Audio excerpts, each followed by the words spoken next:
피난처라는 제목으로 우리 같이 은혜를 나누겠습니다. 제목을 따라하겠습니다. 우리의 피난처, 우리의 피난처, 우리의 피난처가 되시는 우리 하나님. 우리가 방금 찬양한 대로 하나님은 우리의 피난처가 되십니다. 환난 날에 만날 큰 은혜와 도움이 되십니다. 어려운 일이 있을 때에도 그렇지 않을 때에도 우리가 잊지 말아야 할 것은 다른 곳으로 달려가면 안 된다라는 것입니다. 급한 마음에 우리가 사람을 붙잡을 수도 있고 또한 돈이라든지 재산이라든지 재력이라든지 이런 것을 붙잡을 수도 있겠지만은 만약에 우리가 하나님을 믿는다고 하면서 하나님을 생각지 못하고 우리가 습관적으로 다른 곳으로 간다라면, 다른 것을 붙잡는다라면 그게 사소한 것이라도 사실은 상관이 없습니다. 무엇을 증명하는 꼴이냐? 하나님보다 더 믿는 무언가가 있습니다 라는 것을 증명하는 그러한 꼴밖에 안 되는 것입니다. 그 사람이 누굽니까? 그 사람이 바로 우상 숭배하는 사람. 이스라엘 백성들이 그렇게 살았습니다. 사실은 성전도 지어놓고 다 지어놓고 법궤도 갖다 놓고 할 것은 구색은 다 맞췄는데 무엇을 했습니까? 하나님 섬기는 외에 다른 것을 또 붙잡고 있었다는 것입니다. 우상숭배가 다른 것이 아닙니다. 그게 우상숭배입니다. 내가 뭔가 하나님 섬기는 데 있어서 그것보다도 더 많은 시간과 열정과 에너지와 능력을 어딘가에 소비하고 있다면, 어딘가에 몰두하고 있다면 그거는 바로 우상이 됩니다. 사람이든 아니면 과거 시대처럼 깎아놓은 우상이든 아니면 무슨 개념이든 가치든 가치관이든 상관없습니다. 하나님보다 더 우선시하고 있는 것이 있으면 그것이 바로 우상이라는 것입니다. 이러한 사람들에게 있어서는 하나님은 피난처가 되시지 못합니다. 하나님은 언제나 피난처에 처이셨습니다. 하나님께서 그게 못하신다는 얘기가 아니라 그 사람이 피난처로서의 하나님을 경험하지 못한다는 뜻입니다. 하나님께 가야 피난처가 될 것 아닙니까? 하나님께 피해야 될 것 아닙니까? 그런데 하나님께 피하지를 않는다는 거죠. 그럼 그 사람의 삶은 어떻게 되냐? 날마다 죽을 맛입니다. 사방이 가로막혀서 보이지 않게 됩니다. 다 가로막혀 있는 벽 사이에 다니는 것 같고 탈출구가 없는 것 같고. 왜냐하면 지어놓은 피조물들은 다 그렇습니다. 어차피 한계가 있습니다. 능력이 무궁무진할 것 같아도 절대로 그렇지가 않다라는 거죠. 우리가 병원 가면 왜 의사들 있지 않습니까? 그러니까 명의라고 불려지는 분들이 있습니다. 그분들 중에서 실력이 굉장히 뛰어나요. 그러면 우리가 병들었을 때 그분들에게 가면 100% 다 고쳐주십니까? 100%? 그렇지 않습니다. 가보면 항상 들린 말씀은 한계가 있다는 것입니다. 그렇게 해보자라는 것입니다. 노력해보자라는 것입니다. 장담은 아무도 못합니다. 왜? 사람이기 때문에. 능력의 한계가 있기 때문에. 사람으로부터 시작해서 모든 조건들이 다 마찬가지인 것입니다. 그만큼 우리가 잊지 말아야 할 것은 다행히도 우리는 누굽니까? 우리는 그리스도인, 살아계신 하나님을 믿는 사람들. 그러니 우리는 이미 정답을 알고 있습니다. 우리의 피난처 되신 하나님께 가야 한다는 사실. 다른 곳으로는 심지어 못 갈지라도 세상 사람은 다른 방법을 생각하지 못하는 그리스도인들에게는 뭐라고 표현하냐면 어리석다라고 표현할 수가 있습니다. 멍청하다라고 표현할 수가 있습니다. 무식하다라고 얘기할 수가 있습니다. 그러나 우리는 무식하지 않습니다. 우린 지혜롭습니다. 왜? 피난처 되신 하나님을 알고 있기 때문에. 여호와를 알고 경외하는 것이 지혜의 근본, 지식의 근본이라고 우리 주님께서 분명히 말씀하셨습니다. 오늘 시편 46편은 우리가 읽은 대로 피난처가 되시고 환난과 역경 가운데에서 우리를 도우시는 하나님을 찬양한 그러한 시편이라고 할 수가 있습니다. 배경으로는 학자들에 따라서 여러 가지로 이야기하기도 합니다. 히스기야 시대라고 아수르 왕 사네립이 쳐들어왔을 때, 그 수십만의 군대가 쳐들어왔을 때 때를 배경이라고 이야기하는 사람도 있고, 어떤 사람은 여호사밧 시대에 모압과 암몬 자손들이 연합군을 이뤄서 쳐들어오지 않았습니까? 그때도 여호사밧은 어떻게 했습니까? 찬양대를 앞에 세우고 나가서 전진했을 때 이들이 다 패해서 무너졌습니다. 뭐 이때라고 말씀하는 분들도 있고, 근데 중요한 것은 어느 때인지 정확하게 밝히는 것은 중요하지 않습니다. 확실한 것은 이스라엘에게 민족적 위기가 다가왔을 때 하나님의 구원에 대한 큰 확신과 경외하는 마음으로 이 시편이 쓰여졌다는 사실. 그리고 저도 어디서 들어보니까 이 시편 46편이 마틴 루터가 가장 좋아했던 그런 시편이라고 합니다. 그래서 외롭고 힘들 때, 마음이 아플 때 자신의 동역자에게 우리 시편 46편을 같이 읽자라고, 같이 노래하자라고 이렇게 말할 정도였고, 이 시편에서 영감을 얻어서 마틴 루터가 작사한 것이 여러분 잘 알고 있는 찬송가 585장 내주는 강한 성입니다. 이 찬송의 가사를 작사했다는 것입니다. 하나님은 영원한 우리의 하나님이시고 이 세상의 생명이 다할 때까지, 저 천국에 들어갈 때까지 우리를 인도하시는 영원한 피난처가 되시고 도움이 되시는 것입니다. 이 사실을 절대로 잊어버리지 마시기 바랍니다. 그리고 이 사실대로 우리의 삶이 그대로 행동으로 드러나기를 원합니다. 환난 풍파가 몰아닥칠 때 유일한 피난처는 하나님 한 분뿐이 안 계십니다. 1절에 하나님은 우리의 피난처시요 힘이시니 환난 중에 만날 큰 도움이시라. 보십시오. 하나님은 우리의 피난처시요 힘이시니 환난 중에 만날 큰 도움이시라. 46편이 1절부터 11절까지 길지 않습니다. 그런데 1절에도 우리의 피난처시요, 7절에도 만군의 여호와께서 우리와 함께 하시니 야곱의 하나님은 우리의 피난처시로다. 컨트롤 C에서 컨트롤 V 갖다 붙인 것처럼 똑같이 11절에도 만군의 여호와께서 우리와 함께 하시니 야곱의 하나님은 우리의 피난처시로다. 11절의 말씀 전체에서 3번이나 계속해서 하나님은 우리의 피난처시로다. 자, 이 시편 46편을 우리가 읽고 마음가운데 새겼다라면, 잊어버리지 않는다라면 피난처가 필요할 때 어디로 가야 되겠습니까? 하나님께로 가야 하는 것입니다. 엎드려 기도해야 합니다. 쓸데없이 사람 붙잡고 징징거리지 말고 엎드려서 기도해야 하는 것입니다. 내 남편이 나의 힘이 되어주겠지. 내 와이프가 나의 능력이 되겠지. 내 자녀들이 나의 힘의 원천, 내 자녀에게 뭔가를 할 수 있겠지. 천만의 말씀, 만만의 꿈떡 해봐야 그 밥에 그 나오리 사람은 똑같습니다. 이제 여러분 말씀드리지 않았습니까? 여러분 매체에서 다 보지 않습니까? 법정 가보십시오. 가정법원 가면 머리끄댕이 잡고 물어뜯고 싸우는 게 누굽니까? 다 가족들입니다. 다.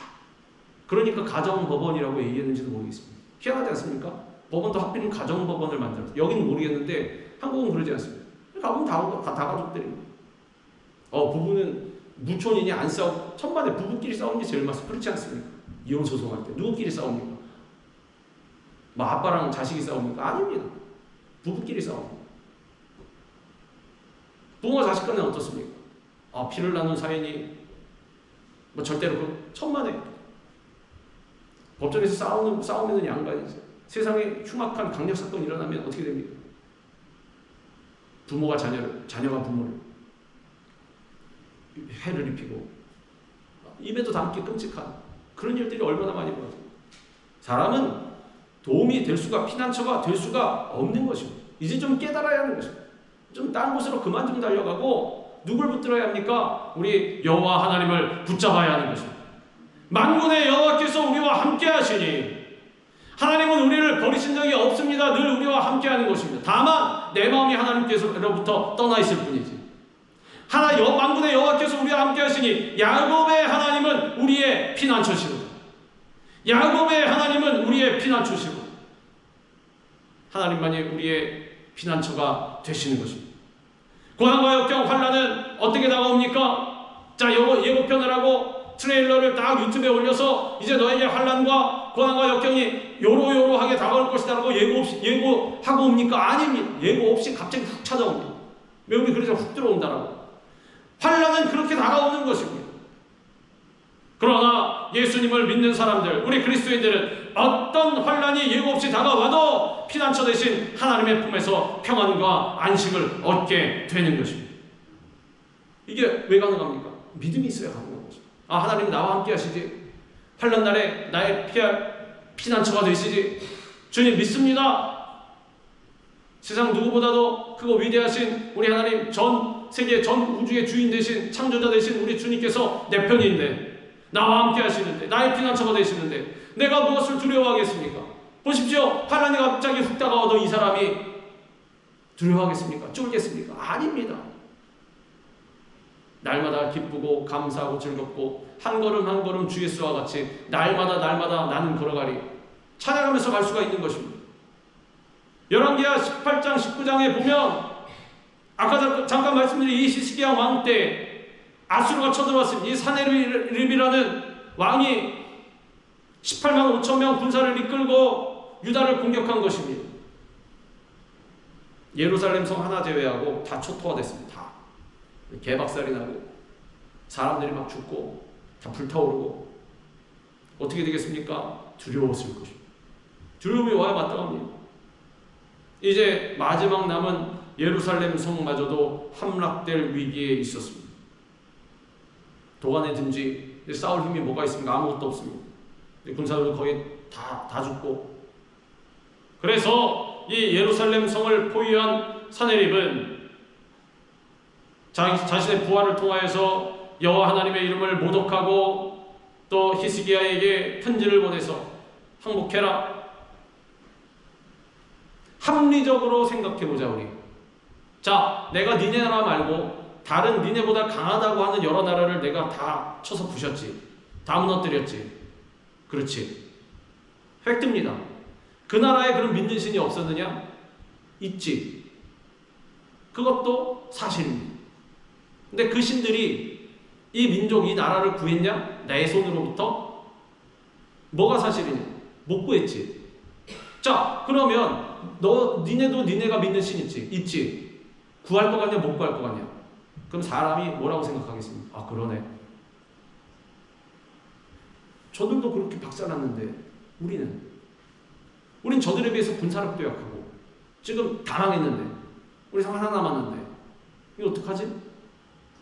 항복해야 되겠구나. 근데 그 얘기하는 것입니다. 항복해라. 그러면 내가 죽이진 않겠다.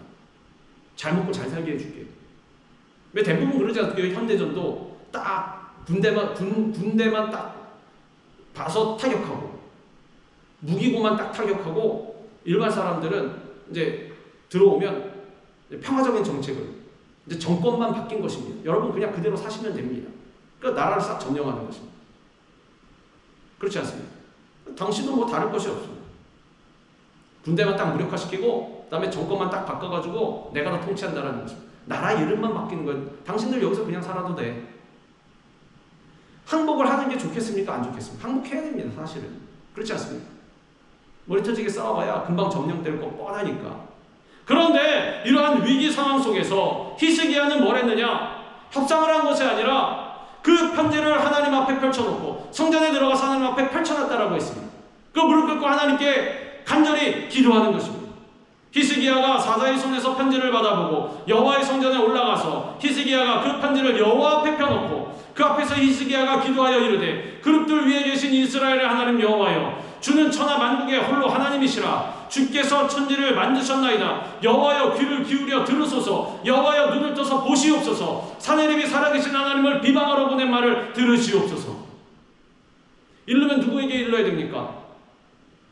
사람에게 가지 말라고 제가 말씀드렸습니다. 누구에게 가서 일러야 됩니까? 일르십시오. 누구에게 가서 일러야 됩니까? 고자질 하십시오. 누구에게 가서 고자질 해야 됩니까? 하나님께 가서 일르고 고자질 해야 하는 것입니다. 하나님 보십시오. 제가 다 때렸습니다. 제가 다 마음에 상처 줬습니다. 가서 이르시기 바랍니다. 물론 자비와 긍휼을 갖고 미리 용서하면 다 좋겠지만 사람이 어찌다 그럴 수가 있습니다. 분명히 한탄하는 그러한 때가 올 것입니다. 억울하고 눈물이 줄줄줄 흘러가지고 어디 가서 하시지도 못하는 그러한 때가 생길 것입니다. 마음의 상처가 너무나 커서. 그러면 누구에게 가야 하느냐? 우리 하나님께 가서 말씀하시기 바랍니다. 그게 기도입니다. 다른 게 기도가 아니에요. 그게 기도라는 거죠. 집에다 골방을 만들어 놓든 뭐를 만들어 놓든 아니면 성당에 가서 기도하든 어디 가서 기도하든 기도해야 하는 거죠. 주님 보시옵소서. 제 마음의 상처가 너무 큽니다. 내 삶의 문제가 너무 크게 다가왔습니다. 자 보십시오. 히스기야가 나라가 망하려는 그러한 순간에 뭘 했습니까? 성전에 가서 기도하고 있는 거죠. 왕이 다른 사람도 아니고 왕은 사방팔방으로 뛰어다녀야 됩니다. 사실은 그렇지 않습니까? 다른 데로 원조를 청하기도 하고 아니면 숨겨놓은 무기를 뭐 어떻게 하기도 하고 뭐 방책을 짜내든가 뭐 해야 되는데 이 사람은 가서 성전에 가서 기도하고 있는 거죠. 주님 보시옵소서. 저 사람들이 지금 우리나라를 침략해 들어와서 뭐라고 하고 있는지. 하나님의 백성들 아닙니까? 하나님의 백성 죽어나가고 있지 않습니까? 하나님 우리가 못 먹어서 이 성에서 이제 굶어 죽게 생겼습니다. 어떻게 해야 되겠습니까? 히스기야에게 있어서 유일한 피난처는 하나님밖에 없었던 것입니다. 하나님께서 뭐라고 그러십니까? 야 나도 한계가 있지. 그거 내가 어떻게 하냐? 하셨습니까? 나는 니네 세대에 같이 살고 있잖아. 나는 영이잖아. 그러니까 니네 세대에 육신을 입고 있는 사람들에게 해결해. 하셨습니까? 아닙니다. 어떻게 되었습니까?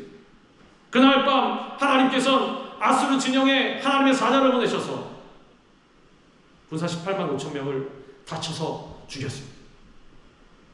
구체적으로 어떻게 죽었는지 이 사람들이 나왔죠. 뭐 지들끼리 정신이 나가서 칼로 쳤는지 아니면 전염병이 들어서 죽었는지 그건 모릅니다. 중요한 것은 하나님께서 치셨다라는 것이고 중요한 것은 새벽에 일찍 나가보니까 다 18만 5천 명의 송장뿐이었다. 다 죽었습니다. 싹 한 명도 남김없이. 그러니까 하나님께서 치시는데 어떻게 빠져나갈 수가 못 빠져나갑니다. 다 죽었다라는 거죠. 18만 5천 명을 쳐서 이기려면 미사일이라도 탱크라도 있어야 되는데 기관총이라도 있어야 되는데 이런 거 아무것도 없이 기도했더니 하나님께서 하시더라. 자 보십시오. 우리 삶 가운데 다가오는 문제도 얼마나 우리가 감당하기 어려운 문제 같이 보입니까? 야 이건 답이 없다. 이건 해결책이 없다. 난 사방이 다 가로막혔다. 이러한 문제들 투성입니다.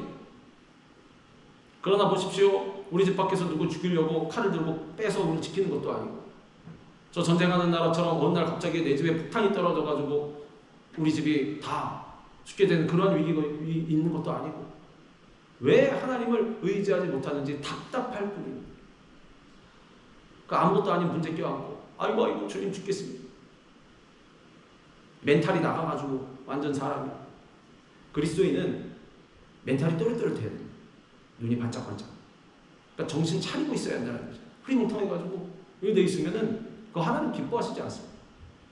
만약에 그럴 지경이면 뭐 하라? 기도하라. 하나님께 엎드려서 기도하라. 하나님 앞에 엎드려서 기도해야 하는 거죠.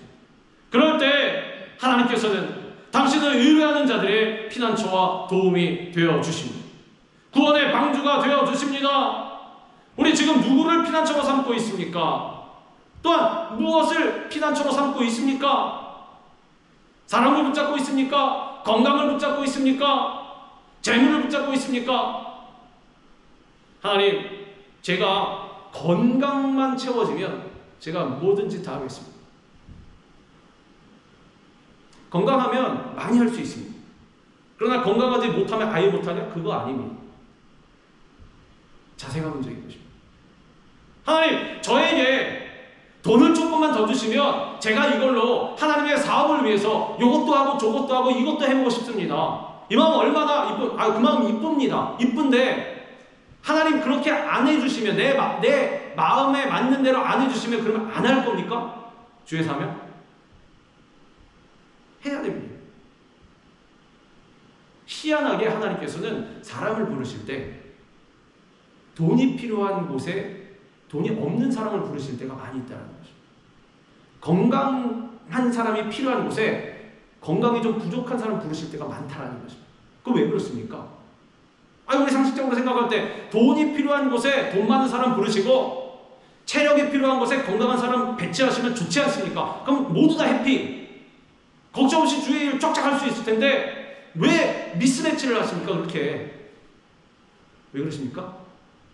우리가 생각하는 올바른 매치를 하면 그 일한 다음에 그 사람 뭐 합니까? 교만하게 됩니다. 내가 했다라. 지금 보십시오. 이스라엘이 엄청 군사력이 강했습니다. 그럼 18만 5천 명 쳐들어와도 쳐서 부셔서 이길 수가 있어요. 이기면은 누구에게 영광을 돌리겠습니까? 왕에게, 자기 자신들에게. 우리가 결사대로 잘 나가서 열심히 잘 싸워서 이겼다. 야, 축제하라. 하나님 온데간데도 없고 그거 다 주시고 그 무기와 체력을 주시고 하나님이신데 하나님 뭐 하시느냐? 아무 힘도 없게 만드신다라는 거죠. 누구만 의지하게? 하나님만 의지하게. 그리고 일이 해결되었을 때 누구에게 영광 돌리게끔? 우리 하나님께 영광 돌리게끔. 보십시오. 내가 돈이 없는데, 재력이 아무것도 없는데, 엄청난 재력이 필요한 하나님의 큰 사업 가운데 부르심을 받아서 날마다 눈물 뿌려 기도함으로 말미암아 사업이 이루어졌습니다. 그럼 누구께 영광 돌리겠습니까? 가만 보니까 난 아무것도 없는데 이 큰일이 다 이루어졌습니다. 하나님께 영광 돌릴 수밖에 없다라는 것입니다. 하나님 목적이 그것입니다. 모든 이러한 일 가운데 하나님께서 영광 받으시고, 오늘 10절에도 나와 있지 않습니까? 내가 문나라 중에서 높임을 받으리라. 내가 세계 중에서 높임을 받으리라. 우리가 창조된 목적, 하나님을 찬양하며 하나님께 영광 돌리기 위함인 것입니다. 그만큼 교만은 가장 위험합니다. 하나님께서 가장 싫어하시는 것입니다. 그래서 우리에게 교만할 거리를 안 주시려고 하시는 것입니다. 연약함을 주시고 부족함을 주시고 그 가운데서 일꾼으로 부르실 때 우리의 헌신함을 보셔서 우리가 하나님과 동행하며 일을 이루었을 때에도 교만하여서 나를 높이지 않게끔 얼마나 감사합니까? 일꾼으로 써주시는 것도 감사한데 교만할 거리도 없애주시니, 그러면 나의 연약함을 보면서 울부짖으며 한탄해야 되겠습니까? 아니면 주님 앞에 감사해야 되겠습니까? 정신이 똑바로 박힌 사람이라면 우리는 판단할 수 있을 것입니다. 우리에게 연약함이 있을 때, 부족함이 있을 때마다 하나님께 기도할 때 어떻게 기도합니까? 주님 감사합니다. 나를 이러한 일꾼으로 부르셔서 감사합니다. 그 사람에게 하나님께서는 피난처가 되시고 도움이 되어 주시는 것입니다. 고난은 우리를 부르신 하나님의 신호이고 우리를 강하게 만드신 하나님의 훈련인 것입니다. 또한 회개와 겸손과 낮아짐의 시간인 것입니다. 은혜의 시간이 바로 고난인 것입니다.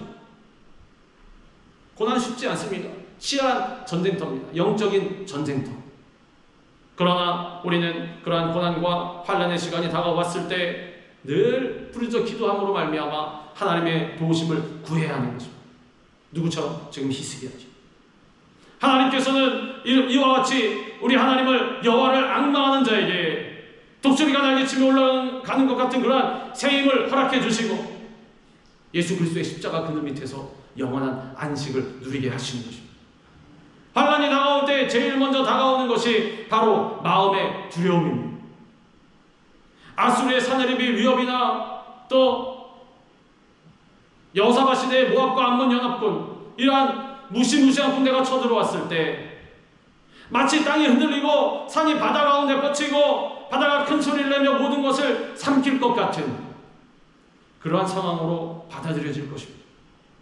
그러나 오늘 본문에는 이러한 상황을 만나도 두려워하지 않을 것이라고 말씀하고 있습니다. 그러므로 땅이 벼다든지 산이 흔들려 바다 가운데 빠지든지 바닷물이 솟아나고 뛰놀든지 그것이 넘침으로 산이 흔들릴지라도 우리는 두려워하지 아니하리로다.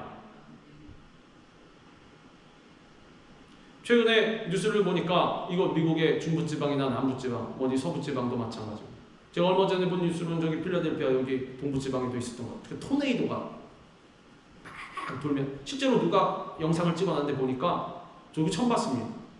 실제로 한 번도 못 봤고, 근데 여러분 보신 분들이 있을지 모르겠지만 이게 막 도니까 돌면서 가니까 지붕을 다 날려버리는데 와 무슨 어떤 분이 물어봤답니다. 아니 그러면 미국에서 집을 질 때 나무로 짓지 말고 철근 콘크리트로 지면 그게 다 나라만 예방할 수 있지 않습니까?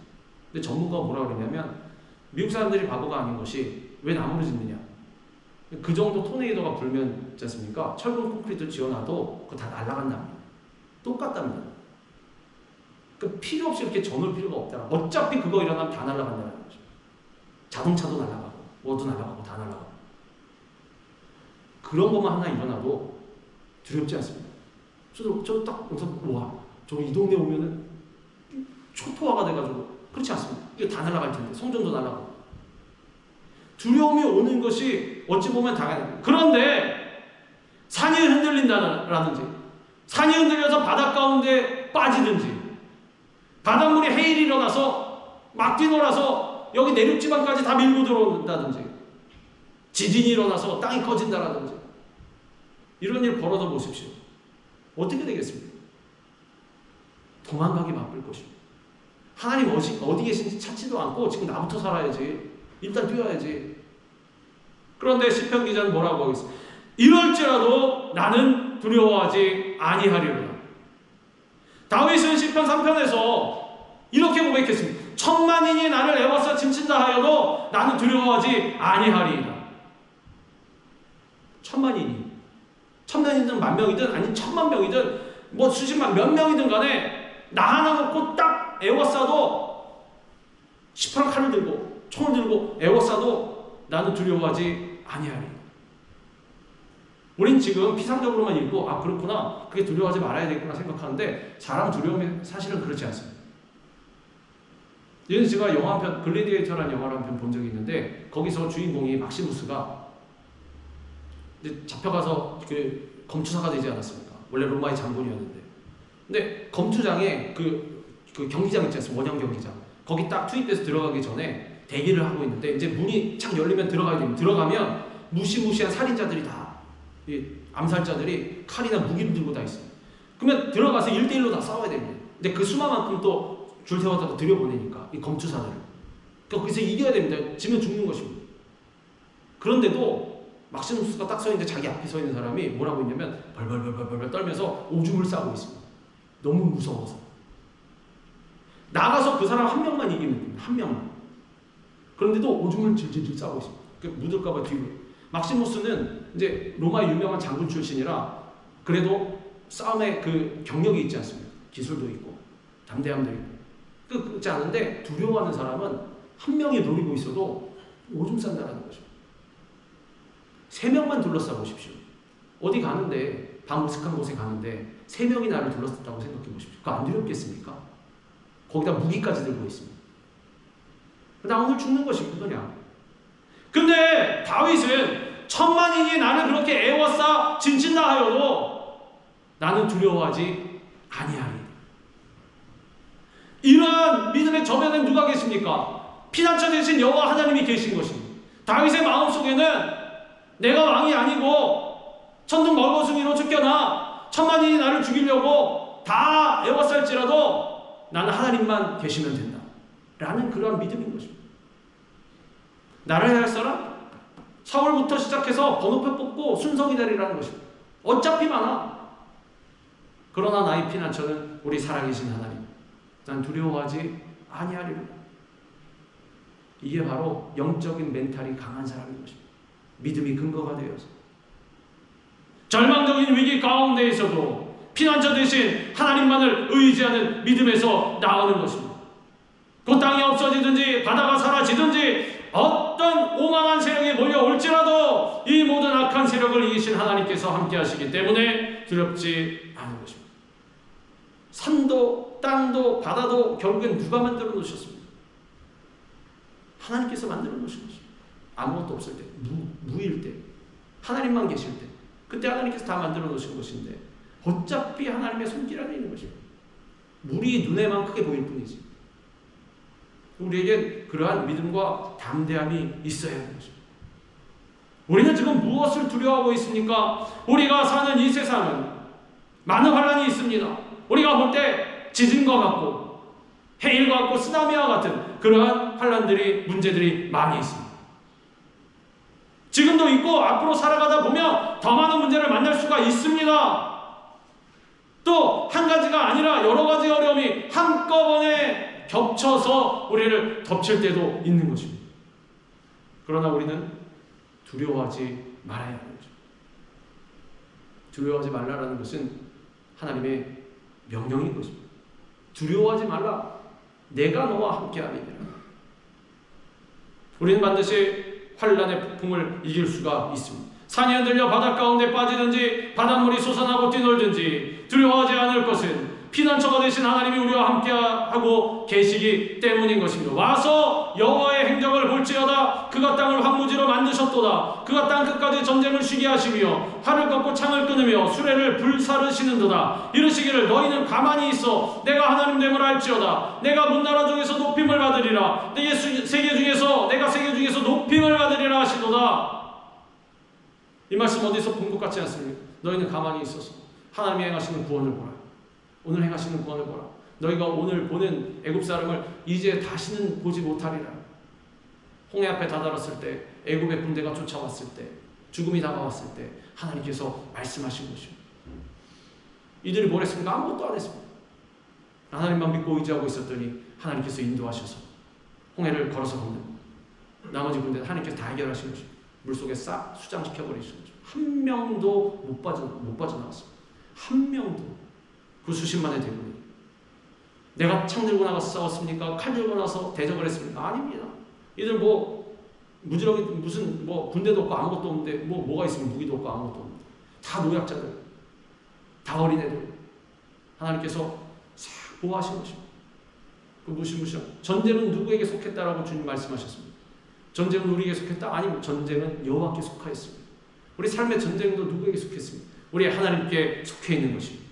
그러므로 하나님만을 의지하시기 바랍니다. 우리는 약하지만 하나님이 함께 하시면 그 무엇도 우리를 해할 수 없게 되는 것입니다. 내가 확신하노니 사망이나 생명이나 천사들이나 권세자들이나 현재일이나 장래일이나 능력이나 높음이나 기쁨이나 다른 어떤 피조물이라도 우리를 우리 주 그리스도 예수 안에 있는 하나님의 사랑에서 끊을 수 없으리라. 나와 하나님을 제외하면 나머지 있는 모든 존재들, 우리 삼위일체 하나님 나 제외하면 나머지 있는 모든 세상의 존재들은 뭡니까? 정체성이 피조물. 하나님과 상관없이 존재하는 그런 존재는 아무것도 없습니다. 결단코. 이건 제가 100% 장담할 수가 있습니다. 아무것도 없습니다. 다 피조물. 다 하나님의 손길 안에 있습니다. 하나님이 역사하시면 안 될 것이 없다라는 뜻입니다. 우리가 두려움을 이기기 위해서는 무엇보다 마음을 지켜야 합니다. 마음이 흔들리면 안 된다는 것입니다. 그게 바로 멘탈 아닙니다. 수많은 전쟁에서 죽는 사람보다 두려움과 공포로 죽는 사람 수가 더 많다라고 합니다. 학자들이 연구했더니 그렇답니다. 그만큼 두려움과 공포는 무서운 것입니다. 그러나 약속의 말씀을 붙잡고 주님께 간절히 기도할 때 성령께서 역사하셔서 마음에 평안함을 주시는 것입니다. 모든 지킬 만한 것 중에 더욱 내 마음을 지키라. 생명의 근원이 이에서 남이니라. 보십시오. 마음에서 생명의 근원이 난 무슨 뜻입니까? 마음이 무너지지 않습니까? 사람이 마음이 무너지면 그 사람 삶이 전체가 다 무너지게 되는 것입니다. 반대로 내가 가진 것이 없어도 위기의 순간이 다가와도 마음이 단단하게 서 있지 않습니까? 그러면은 절대로 안 무너집니다. 그 사람. 그러면 마음과 생각은 어떻게 지킵니까? 아무것도 염려하지 말고 다만 모든 일에 기도와 간구로. 기도와 간구 누구에게 하는 것입니까? 우리 하나님께, 여호와 하나님께, 우리 살아계신 하나님께, 능력의 하나님께, 피난처 되신 하나님께 다만 모든 일에 기도와 간구로 너희 구할 것을 감사함으로 하나님께 아뢰라. 그리하면 모든 지각에 뛰어난 하나님의 평강이 그리스도 예수 안에서 너희 마음과 생각을 지키시리라. 반대로 마음과 생각이 안 지켜져서 날마다 두렵고 놀람에 울부짖고 있다면 반성해 보시기 바랍니다. 내가 정말 감사함으로 주님 앞에 기도와 간구로 아뢰고 있는 것입니다. 내가 우리 주님 의지하여서 위험한 일이 있을 때, 문제가 나왔을 때, 아프고 힘들 때 우리 주님 앞에 기도했는가? 감사함으로 하나님께 계속해서 아뢰는가? 반성해 보시기 바랍니다. 100% 안 했을 것입니다. 이렇게 간구하고 기도했는데 하나님께서 기도를 안 들어주신다? 있을 수가 없습니다. 그런 일은. 하나님 왜 기도 안 해주시고 응답 안 해주십니까? 이럴 것이 아니라 내 머리를 때려야지.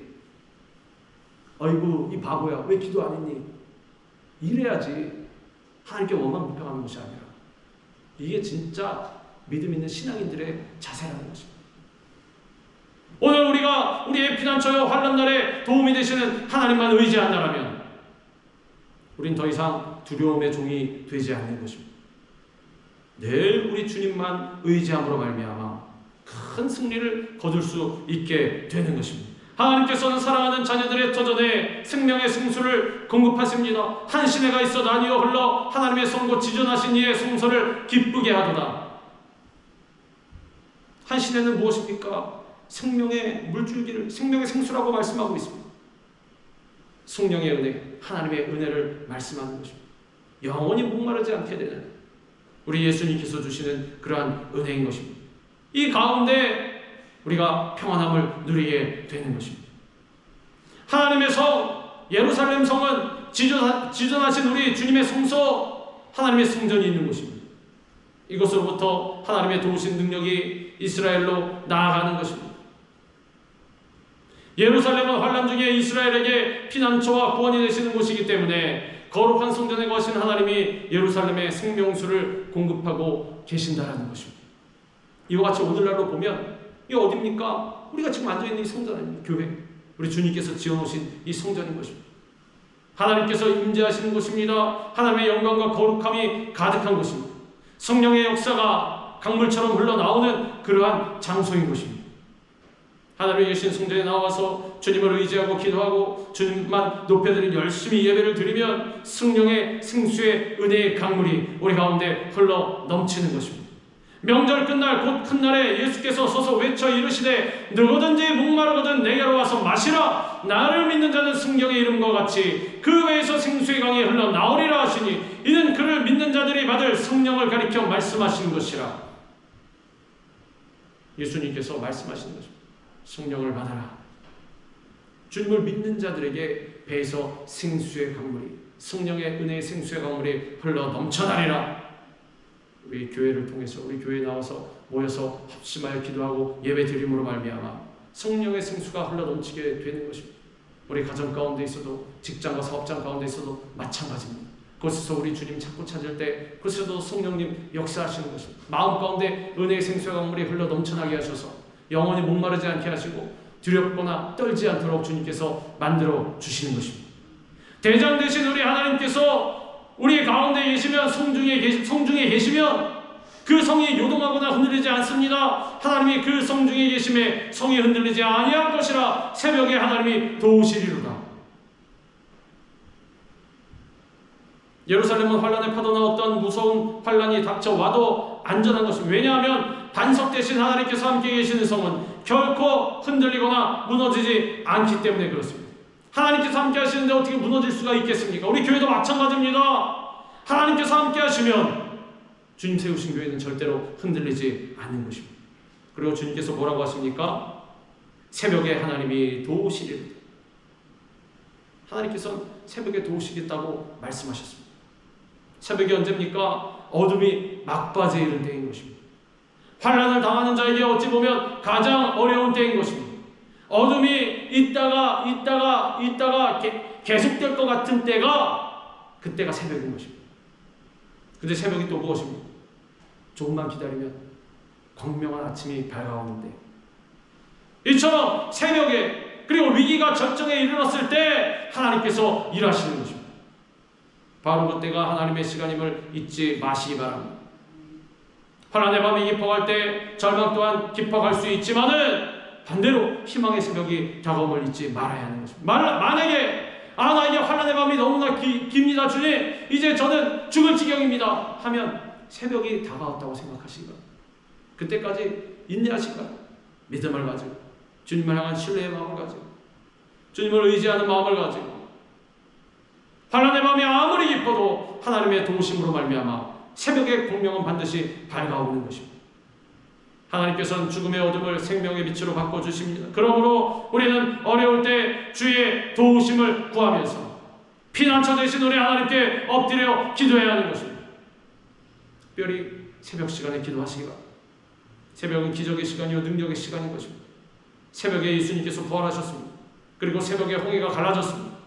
또한 이스라엘 백성들은 광야 40년 동안 새벽마다 나가서, 이른 아침 나가서 하나님께서 주시는 만나를 거둔 것입니다. 다윗도 사울에게 쫓겨서 불에 숨어 있을 때 하나님을 의지하면서 이와 같이 선포했습니다. 내 영광아 깰지어다, 비파야 수금아 깰지어다, 내가 새벽을 깨우리로다. 새벽에 영의 양식을 받으시기 바랍니다. 새벽에 하나님의 역사가 시작되는 것입니다. 새벽을 하나님과 깊은 관계를 맺는 창조적인 시간으로 보내는 사람은 하나님의 함께하심을 체험하고 환난 날에 담대해지는 그러한 은혜를 입게 되는 것입니다. 우리 주님 손 붙잡고 새벽을 깨우시기 바랍니다. 새벽을 기도로 깨울 때 어떤 환난도 능히 이길 수가 있는 것입니다. 우리 모든 성도님들, 우리의 피난처 되신 우리 하나님만을 늘 붙잡으시기를 바랍니다. 하나님께서는 절대로 우리의 기도와 간구에 외면하지 않으십니다. 그 기도를 들으시고 반드시 응답하시는 것입니다. 그 열심을 갖고 오늘도 계속해서 주님만 바라보고 기뻐하며 즐거워하며 감사하며 주에게로 나아가시기 바랍니다. 위기 속에서도